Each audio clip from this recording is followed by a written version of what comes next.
মৃত্যু একটি অবধারিত বাস্তবতা, কিন্তু প্রশ্ন আসে, মানুষ কি মৃত্যুর পর বুঝতে পারে সে মারা গেছে? ইসলামের আলোকে এই প্রশ্নের উত্তর অত্যন্ত স্পষ্ট। হ্যাঁ, প্রত্যেক মৃত ব্যক্তি তার মৃত্যু ও পরবর্তী অবস্থা সম্পর্কে সচেতন হয়। কোরআন, সহিহ হাদিস ও প্রখ্যাত ইমামদের বক্তব্য বিশ্লেষণ করলে এ বিষয়ে আমরা বিস্তারিত ধারণা পাই। মৃত্যু মুহূর্তে আত্মার চেতনা। আল্লাহ তাআলা ইরশাদ করেন, অবশেষে যখন তাদের কারো মৃত্যু আসে, সে বলে, হে আমার রব, আমাকে আবার ফেরত পাঠান, যাতে আমি ভালো কাজ করতে পারি। সূরা মুমিনুন ৯৯ থেকে ১০০।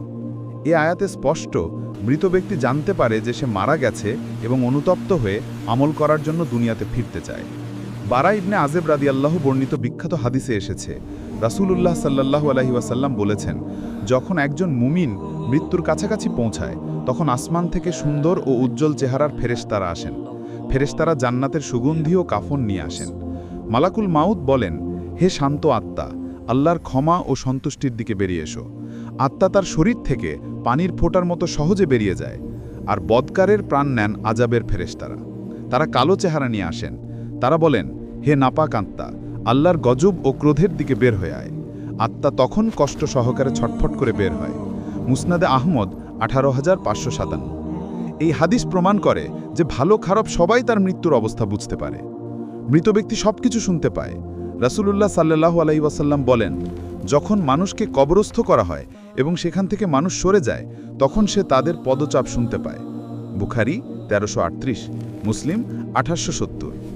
এটি প্রমাণ করে যে মৃত ব্যক্তি তার দাফনের সময় আশপাশের জগৎ সম্পর্কে সচেতন থাকে এবং বুঝতে পারে যে সে মারা গেছে।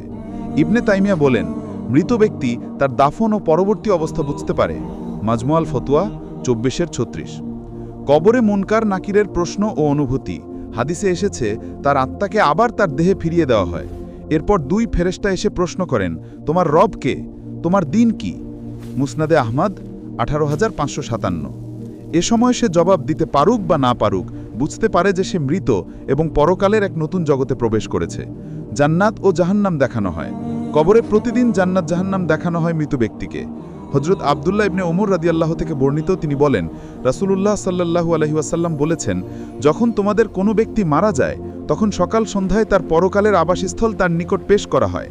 যদি সে জান্নাতবাসী হয়, তবে তাকে জান্নাতবাসীর আবাসস্থল, আর যদি সে জাহান্নামবাসী হয়, তবে তাকে জাহান্নামবাসীর আবাসস্থল দেখানো হয়। সহিহ বুখারী ৩২৪০।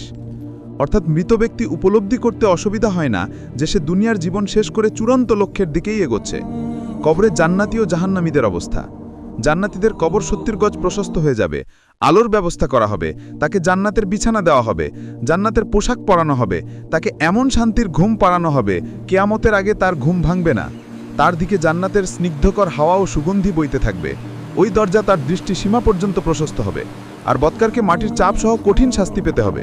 এক অন্ধ বধির ফেরেশতা এসে হাতুড়ির আঘাত করতে থাকবে, তখন সে বিকট শব্দে চিৎকার করে। আঘাতের ফলে সে মাটিতে মিশে যায়। অতঃপর শাস্তি অব্যাহত রাখার জন্য পুনরায় তাতে রূহ ফেরত দেওয়া হয়। সুনানে তিরমিজি ১০৭১, সুনানে আবু দাউদ ৪৭৫৩। শহীদ আত্মার অবস্থা।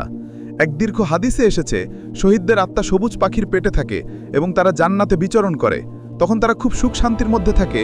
যখন তাদেরকে আরও কিছু চাওয়ার আছে কিনা জানতে চাওয়া হয়, তখন তারা শহীদ হওয়ার জন্য আবারও দুনিয়ায় পাঠানোর কথা বলে। ইবনে মাজা ২৮০০। অর্থাৎ তারা ভালোভাবেই অনুভব করে যে তারা চিরসুখের জান্নাতেই অবস্থান করছে। উপরের দলিলগুলো স্পষ্টভাবে প্রমাণ করে যে মৃত ব্যক্তি কেবল মৃত্যুর বিষয়েই সচেতন থাকে না, বরং সে কবরের সময় দাফন, প্রশ্নোত্তর, জান্নাত জাহান্নামের দৃশ্য, শহীদ বা কাফির হিসেবে তার অবস্থান ও পরের জীবন সমস্ত উপলব্ধি করতে সক্ষম। বিষয়টি আখেরাত ভিত্তিক জীবনের গভীরতা ও চেতনা জাগ্রত করে। আল্লাহ আমাদের ঈমানি মৃত্যু ও জান্নাত দান করুন। আমিন।